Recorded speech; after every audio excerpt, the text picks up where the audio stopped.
The US stock market has been melting up, printing over a 20% gain within just the last 6 weeks, officially making this the most powerful rally since 2020. Zooming all the way out to the 1960s, we've seen this type of powerful rally only occur a handful of times throughout history, and typically it's marked large bottoms in stocks that have been in almost all cases followed by very strong multi-year stock market rallies. At the same time, a record 48% of US consumers believe that the stock market will be heading lower over the next 6 months. These concerns stem all the way from a possible recession, inflation risks from tariffs, the risk of a government debt crisis, the possibility of the US dollar collapsing, and yet despite all of this, the stock market has been able to thrive. So we're going to look at exactly why stocks are performing so well right now and evaluate whether we can expect this strong performance to keep on going despite all of these risks. There are 3 big things happening right now that are pushing stocks higher. The most obvious one is that uncertainty around the trade war is cooling down. The level of uncertainty around US trade policy reached some pretty absurd levels. Just a few weeks ago, this spike that you see here was one of the big factors that drove the decline in the stock market.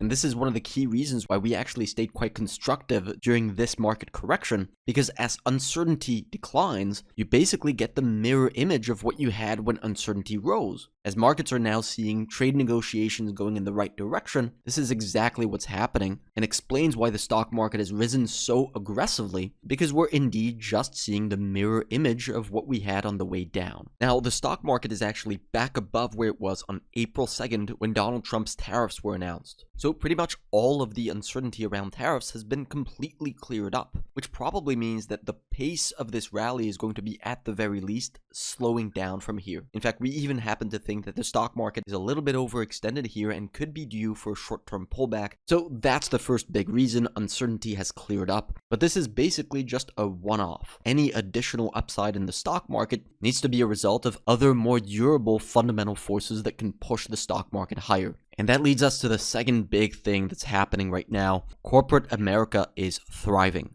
The earnings of the largest 8 companies in the S&P 500 have been going through the roof recently. In 2025 alone, these companies have managed to grow their earnings per share by quite a bit. This is despite the 20% decline in the stock market due to all of the uncertainty around trade. So underneath the surface, corporate America has been steadily growing. Keep in mind that the earnings of just these companies that I've highlighted here make up 25% of the entire S&P 500 index. So these strong earnings do have a significant influence on the overall stock market. We've been long on Meta at bravosresearch.com. We're up over 12% just on this trade alone because the stock is basically just catching up to the reality of the earnings. Now, the question is whether these earnings can continue to grow over the coming year, and we happen to think that that is plausible. You may have seen one of our recent videos focused on the semiconductor sector, where we highlight why we think these companies could continue thriving over the coming months and years. Now, by the way, the performance of corporate America has absolutely nothing to do with the real economy.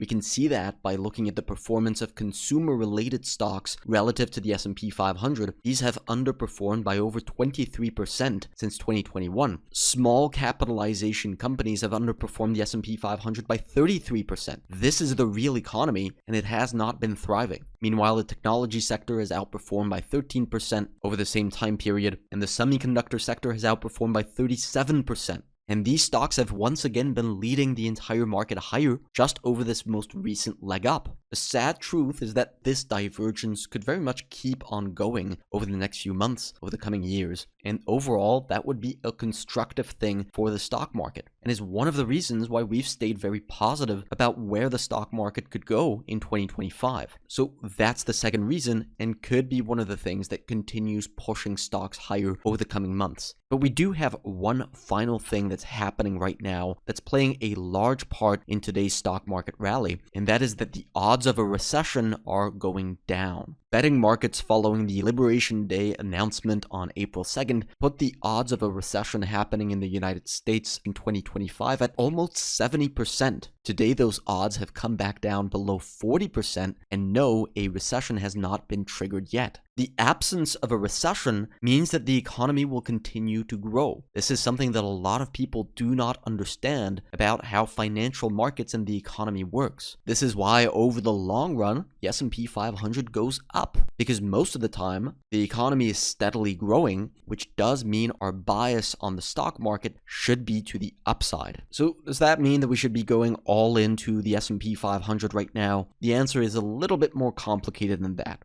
One of our big principles at Bravos Research is that we invest when volatility is high and we trade when volatility is low. This is the volatility index of the S&P 500, and it recently spiked to the highest level since 2020, and before that, the Great Financial Crisis. These are moments where we should be investing for the long run. So in early April, we were telling our members that that was an ideal moment to put capital at work for the long run in the stock market. But these kinds of high volatility environments where the VIX is above 30 are extremely dangerous to trade in because you have very wild swings that can whipsaw you in and out of your positions. Our ideal environment to trade in is when the VIX is below 20. This is where the stock market is extremely steady and where you're much less likely to get whipsawed out of your positions. So we have very quickly gone from an environment where we should invest back to an environment where we're going to be initiating a lot of trades. We've already had very successful trades on NRG, Meta, Costco, ADMA, SFM, and many more during this correction, but we're now potentially getting into an environment where we're going to be able to initiate a lot more trades than that. So if you've been hesitating to join our membership, right now could be the perfect time to do that. I look forward to seeing you on our website.